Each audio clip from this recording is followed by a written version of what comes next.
قرآني نبض حياتي، قرآني طهر ذاتي، قرآني عصمة أمري، قرآني طوق نجاتي.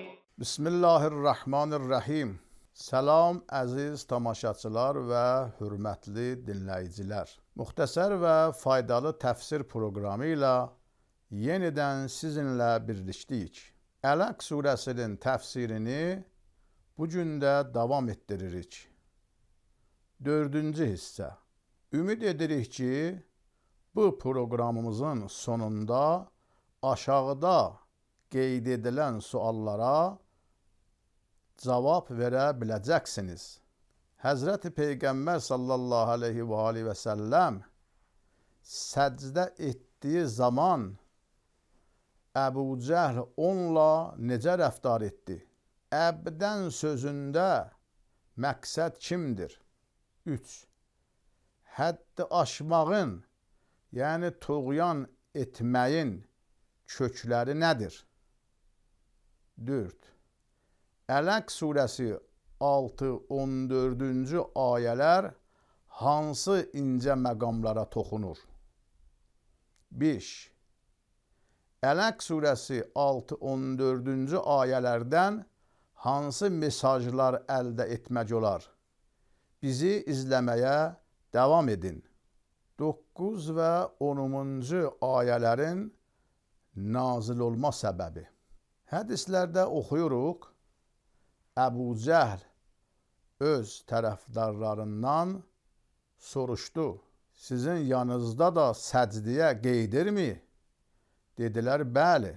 Dedi, and içdiyimizə and olsun ki, əgər onu bu halda görsəm, ayağımla onun boynunu əzəcəyəm. Peyğəmbərin sallallahu aleyhi və səlləmin namaz qıldığını gördükdə,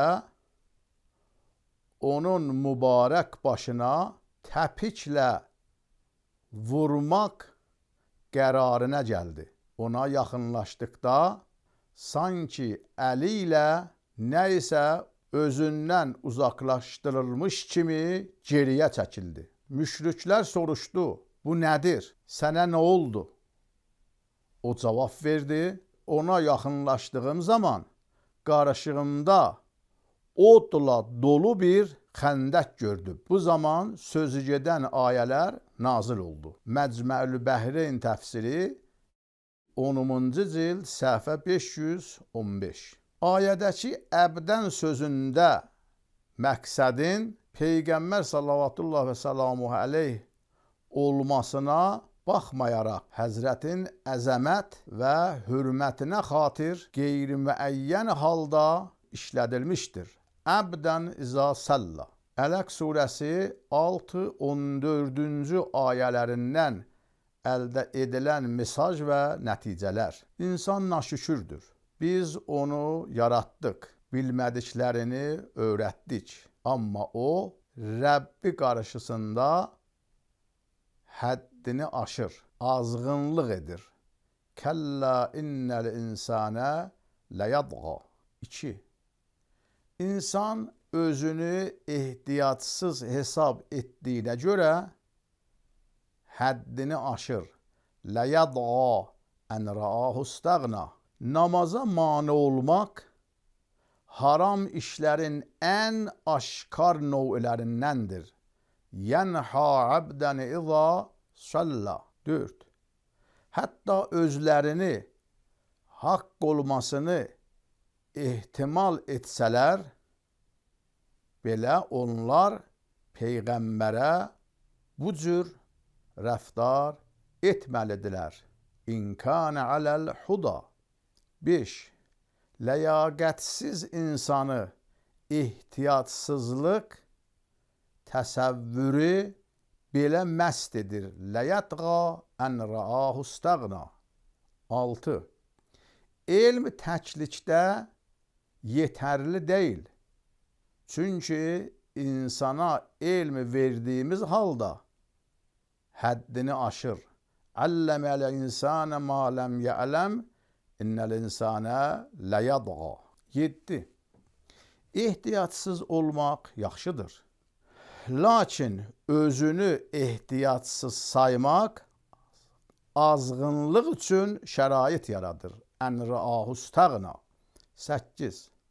Maada inanmaq azğınlığa, həddi aşmağa mane olur. İnnə ilə rabbikər ruc'a. 9.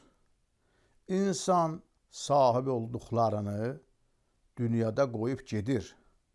Ona görə də özünü ehtiyatsız saymamalıdır. İnnə ilə rabbikər ruc'a. 10. İnsan və varlıq aləmi məqsədli yaradılmışdır. Allaha doğru hərəkətdədir. İnnə ilə rabbikər ruc'a. 11. Azğın başçılar, həddini aşanlar namazla müxalif idilər. Liyatqa yənha abdən iza salla. 12. Namaz Allaha bəndəlik nişanəsidir. Abdən iza salla. 13. Tağutlar, yəni günahkarlar, həddini aşanlar Allaha bəndəlik etməkdən narahatdılar. Yənha abdən iza salla. Laqeyd insanlar öz nəfslərinə və ya başqalarına qul olanları isə azğınları narahat etmir. 14. İnsanın adı sanı yox, əməl və rəftarı önəmlidir. Ayədə nə namaza mane olanın, nə də namaz qılanın adı qeyd edilmişdir. Yənha salla. 15. Yaxşı olar ki, ilk öncə təqvaya dəvət edənin özü doğru yolda olsun. Kânə aləl huda əv əmərə bittəqva. 16. Həddi aşanın, tuğyanın iki kökü vardır. Birincisi, özünü ehtiyatsız hesab etmək, rəahu istəğna. İkincisi, Allahı nəzərdən qaçırmaq, onu görməmək. Azğın həddini aşmış insan elə düşünür ki, Allah da onu görmür. Ələm ya'ləm bə'ənnəlləhə yərə. Əssəlamu aleykum və rəhmətullahi və bərəkatuh. Ələq surəsinin təfsirini növbəti proqramımızda da davam etdirəcəyik.